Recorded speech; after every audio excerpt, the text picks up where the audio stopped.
28 banks और 22,842 करोड़ का घोटाला। मतलब एक नहीं, दो नहीं, बल्कि 22,000 करोड़ का फ्रॉड। ये सुनकर ही किसी को चक्कर आ जाएगा। वैसे ये आंकड़े जितने बड़े हैं, वैसे ही ये घोटाला भी सनसनी मचाने वाला है।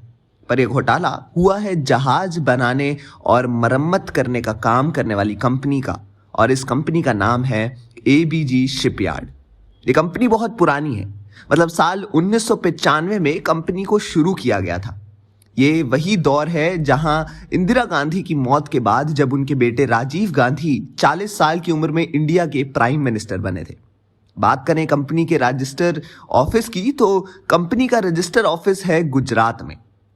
इस कंपनी को खरीदने वाले शख्स का नाम है ऋषि अग्रवाल, जो इस कंपनी के चेयरमैन थे। उनके ऊपर बात करें तो थोड़ा उनके बैकग्राउंड के बारे में जानना भी जरूरी है। वैसे साल 1967 में उनका जन्म कोडरमा झारखंड में हुआ और उन्होंने अमेरिका पर्ड्यू यूनिवर्सिटी से अपना ग्रेजुएशन पूरा किया।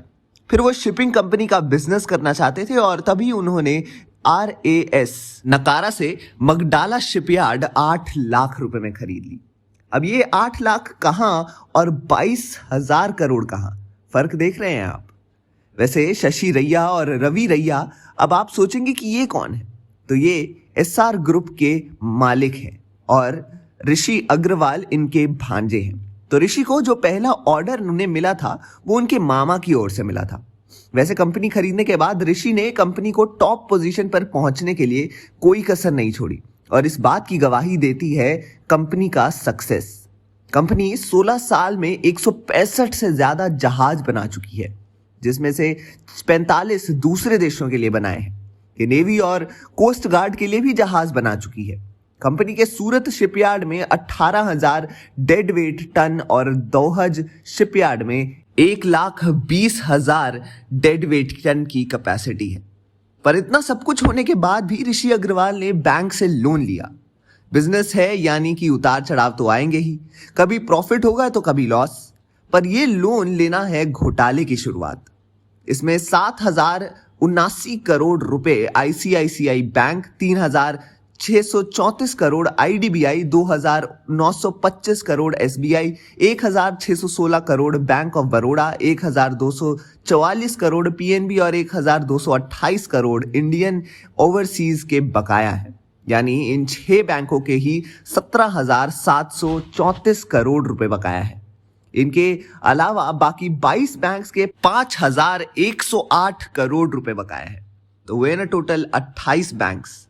और बैंक से पैसे लेने का ये सिलसिला शुरू हुआ था साल 2012 से। वैसे देखा जाए तो 2015 में विजय माल्या के भी फ्रॉड सामने आया, जिसमें 17 बैंक शामिल थे और ये घोटाला 9,000 करोड़ से जुड़ा था। इतना ही नहीं, बल्कि उन पर मनी लॉन्ड्रिंग का भी आरोप था। विजय माल्या किंगफिशर एयरलाइंस चलाते थे, हालांकि अब वो बंद हो चुकी है, और तभी बिना गारंटी कर्ज लेकर उन्होंने फ्रॉड किया और हो गए हमारे देश से फरार। साल 2016 में विजय माल्या देश छोड़कर लंदन भाग गए। और दूसरा ब्लफ मास्टर है जो इंडिया से भाग गया विजय माल्या की तरह, वह है नीरव मोदी। उन्होंने पंजाब बैंक से जुड़ा फ्रॉड किया था। नीरव मोदी हीरे के कारोबारी थे और उन्होंने 13,500 करोड़ का फ्रॉड किया।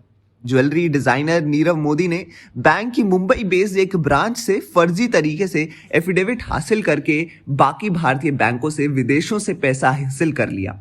पर इसमें भी PNB यानी पंजाब नेशनल बैंक के कुछ लोग शामिल थे। देश का सबसे बड़ा बैंकिंग घोटाला कहे जाने वाले इस मामले में PNB ने अपने 10 ऑफिसर्स को सस्पेंड करते हुए और CBI में उसकी कंप्लेन की थी। घोटाले की खबर सामने आने के बाद PNB के शेयर्स में करीब 10% की गिरावट आई, जिससे इन्वेस्टर्स के करीब 4,000 करोड़ रुपए डूब गए। Letter of undertaking facility letter है। इसे एक बैंक बाकी बैंक्स की ब्रांचेस को जारी करता है। इस बेसिस पर ओवरसीज ब्रांचेस यानी विदेशी शाखाएं कर्जदाता का पैसा देती हैं। विदेशी बैंक शाखाएं भी इन्वेस्टिगेशन के घेरे में हैं। अब इनके बारे में हम आने वाली वीडियो में जरूर बात करेंगे, पर ये बैंक से जुड़े फ्रॉड्स हैं और ऋषि अग्रवाल ने भी इन लोगों को टफ कंपटीशन दी है फ्रॉड करने में, या यूं कहिए कि इन्हें पीछे छोड़ दिया है। इस सब में सिर्फ चेयरमैन ऋषि अग्रवाल ही नहीं बल्कि उनके साथ साथ मैनेजिंग डायरेक्टर संथान मुथुस्वामी और 3 डायरेक्टर्स अश्विनी कुमार, सुशील कुमार अग्रवाल और रवि विमन नेवेतिया भी शामिल हैं और उनके नाम भी सामने आए हैं। वैसे इतनी सारी बैंकों के पैसे तो लिए, उसमें से भी सबसे बड़ी bank state bank of India ने इस कंपनी के खिलाफ साल 2019 में कंप्लेंट की। जनवरी 2019 में फॉरेंसिक ऑडिट रिपोर्ट पर चर्चा हुई। अब फॉरेंसिक ऑडिट रिपोर्ट तभी आता है जब किसी कर्ज को फ्रॉड बताया जाता है और फिर उस पर चर्चा की जाती है। इसमें एबीजी शिपयार्ड को लोन देने वाले सभी बैंक शामिल हुए। इसी मीटिंग से इसे बैंक फ्रॉड करार दिया गया। एसबीआई बैंक ने उसके बाद दूसरी बार 2020 में कंप्लेंट की थी और जिसके चलते सीबीआई ने इसके ऊपर काम किया। सीबीआई ने एफआईआर फाइल की। मतलब इतनी बड़ी बैंक से इन्होंने इतनी बड़ी रकम उठाई, वो भी लोन के तौर पर, और उसका इस्तेमाल किसी दूसरे काम के लिए किया।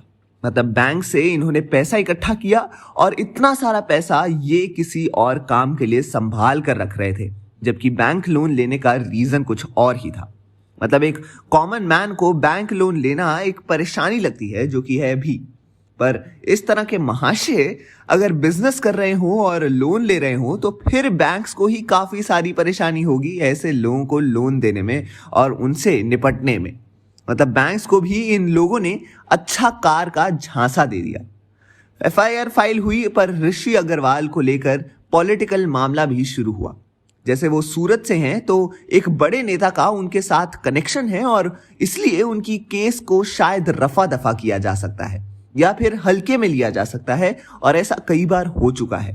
ऐसा कुछ पॉलिटिशियंस का कहना भी था। मतलब एक पॉलिटिशियन ने यह भी कहा था कि इन्होंने जो भी पैसे लूटे हैं अपने काम के लिए, वो तो देश की जनता के पैसे हैं और इसका उन्होंने गैर इस्तेमाल किया है, चोरी की है। ऐसे में उनको हल्के में छोड़ना बिल्कुल भी सही नहीं है, जो कि एक पॉलिटिशियन का करीबी होने के नाते हो सकता है। ऐसा उनका कहना था। अब इसमें कितनी सच्चाई है, ये भी एक इन्वेस्टिगेशन का टॉपिक है।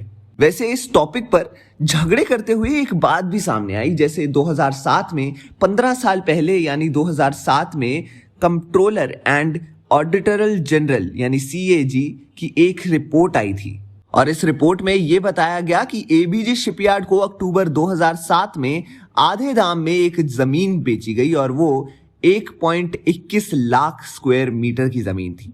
जमीन की कीमत 1400 रुपए प्रति स्क्वायर मीटर थी, पर जब एबीजी शिपयार्ड का नाम आया तो उसमें सिर्फ 700 रुपए प्रति स्क्वायर मीटर का जिक्र किया था।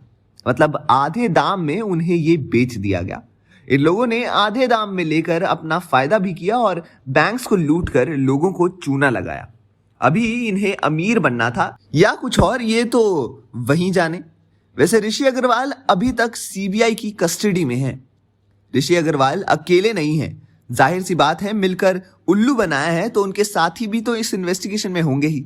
उनके साथ साथ लगभग 25 लोगों के खिलाफ सीबीआई ने जांच करना जारी रखा है।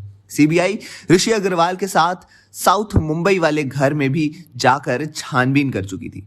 इतना ही नहीं बल्कि सीबीआई ने ऋषि अग्रवाल की जो कोई लग्जूरियस चीजें थी उनको भी सीज किया। वैसे ऋषि अग्रवाल का नेटवर्थ 2.5 करोड़ से ज्यादा था। सीबीआई के साथ एनफोर्समेंट डायरेक्टोरेट ईडी भी ऋषि अग्रवाल की जांच में जुट गई है। इसमें उन्होंने ढूंढ निकाला कि ऋषि अग्रवाल के बहुत अच्छे कनेक्शंस हैं, जिसमें वो कुछ इलीगल एक्टिविटीज करते थे, पैसों की अफरा तफरी करते थे। इससे इस मामले पर बात करते हुए कुछ सीबीआई ने इसे देश का सबसे बड़ा घोटाला कहा और इस घोटाले का इन्वेस्टिगेशन और टाइम पीरियड काफी क्रिटिकल है, ये भी बताया। अब क्रिटिकल तो होगा ही, 28 बैंक्स और 22 करोड़ कोई छोटी मोटी बात तो नहीं है।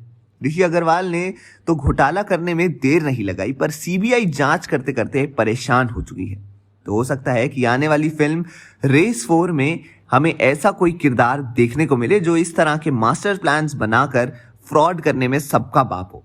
तभी तो रेस में मजा आएगा, पर इसके लिए हमें करना पड़ेगा थोड़ा इंतजार और देखते रहिए हमारा चैनल पॉलीग्राफ स्टूडियोज।